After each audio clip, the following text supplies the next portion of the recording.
Thank you all. I would like to start by saying that this talk does not substitute personal psychological advice.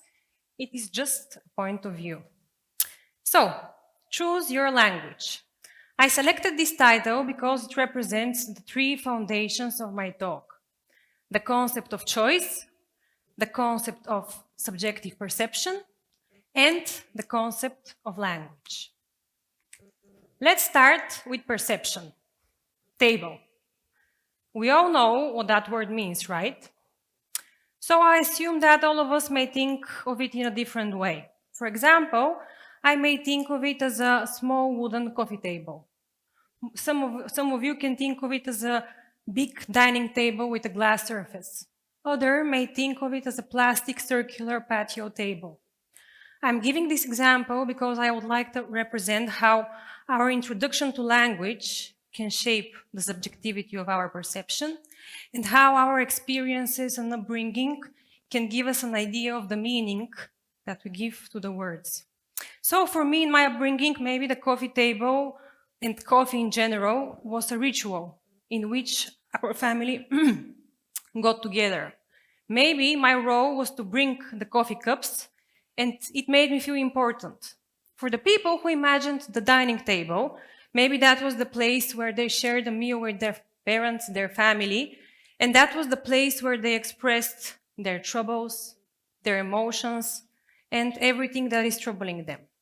The people who imagined the plastic patio table, maybe that was the only space they could dream, set their goals, and think about the person that they strive to be. I'm giving this example because introduction to language matters. So I would like to map out my personal professional journey as a clinical psychologist who is interested in human intimacy and the way that we form our relationships. I would also want to talk about some of the concepts and ideas that Jacques Lacan, a French psychoanalyst and psychiatrist, told us about. How language and meaning affects our perception and emotion. I would like to also talk about some clinical patterns that I have encountered in my private work. For example, how anxiety as a functioning, fear as a concept, influence the way that we form our relationships. How do they connect and what do they represent? And so that we do not stay only with difficulty, some positive notes, let's talk about my personal favorite, active choice. Active choice is not a skill that we are necessarily born with. It is something that we can develop. It is the idea that we can identify, understand, and separate some mechanisms that are related to our perception or our behavior, and we have the possibility to change them, to find an alternative. In order to be more clear, let's call it a process. Rename, reframe, and act. Love. I love love. I love it. For me, it's very important. I define love as connection, as intimacy, as reciprocity, as a need. But again, this is my subjective perception. Some people may define love, I have seen it as well in my practice. Some people may define love as a difficulty. Difficulty to connect, difficulty to be present, difficulty to know how to let the other person into your life. Other people may define love as a conditional concept or as a transaction. Usually what that means is, I will love you if you do this for me. I will love you if you give me this. I will love you if you take me there. I will love you if you be that person for me. And often, if we follow it during a longer period of time, we see a pattern. And we see that this stands in the way of us to form an actual meaningful connection. Because in this way, we do not see the person in front of us with his wholeness. We see a fragmented version without giving space to their own beliefs, limits, understanding, and ways to be present. So the active choice is the ability to actively choose to understand these concepts, to actively choose to analyze your patterns and how you can find an alternative meaning to define love. Then you can find ways to be in love differently, psychologically and also physiologically. So how did I start thinking about all of this? One time, a client came into my practice and she told me, Deya, I'm always anxious, it's just who I am. And she said it so confidently, so calmly, like a fact of identity, like as if anxiety was something that she identified herself with. So this got me thinking, if we identify with anxiety, and if that's the way we see the world, how can we connect language, anxiety, the concept of fear, and how do they influence our relationships? Because imagine anxiety as a lens, as if it's a black and white lens, and the world is this vibrant, colorful painting. And if we start seeing it black and white, we all know how it can be difficult to be there, to stand, to be present, and to actually be yourself. So we talked about language, and now it's important to focus on the subjectivity, as we said now.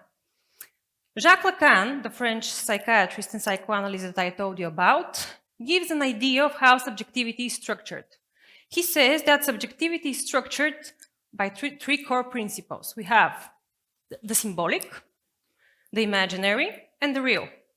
The symbolic is this network, this set of rules, words, meanings that we inherit from culture. After that, the imaginary is the representation of those words. And the real, it's the thing, the object that resists symbolization. It resists representation. For example, if I show you this, most of you would say, when I ask, what's this? Most of you would say, this is a pipe.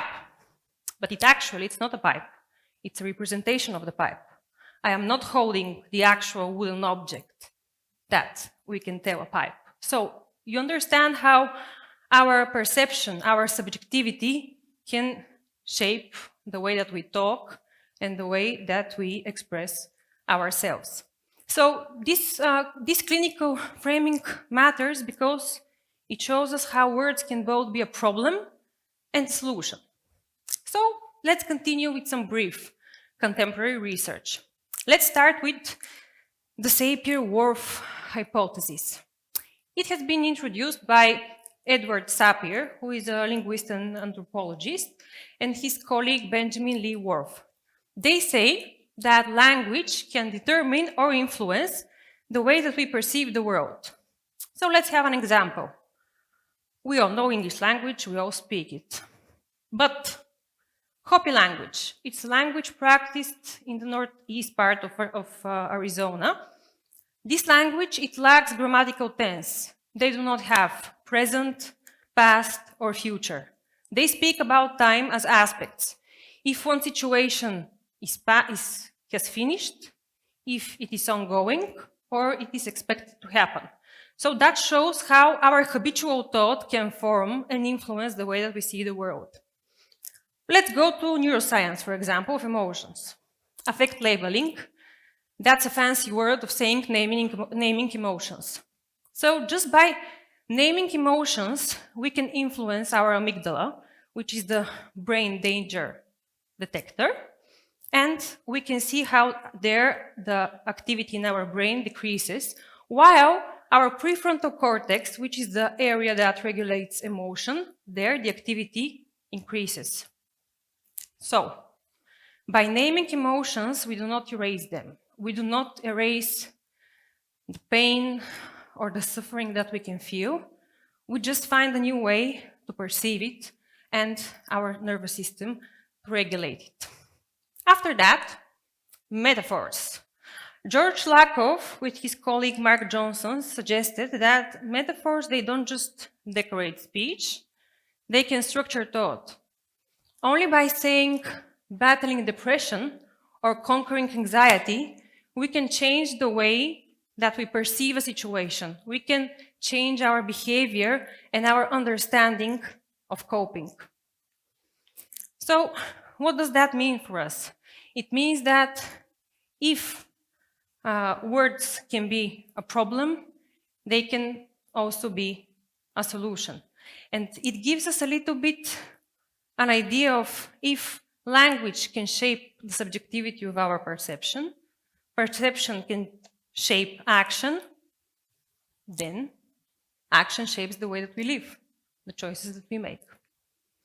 So let's get into the everyday life. As I told you, I have an interest in human intimacy and the way that our relationships are formed. So how do anxiety and fear get in the picture? Jacques Lacan says that anxiety is always an encounter with lack, with uncertainty, lack of knowing, lack of understanding, lack of being able to find a solution. On the other hand, fear, it is always something known. It is always something that we can point to. The exam, the dog, a person, a concept. So anxiety and fear, we're in the middle where there is always something that we don't know and always something that we know.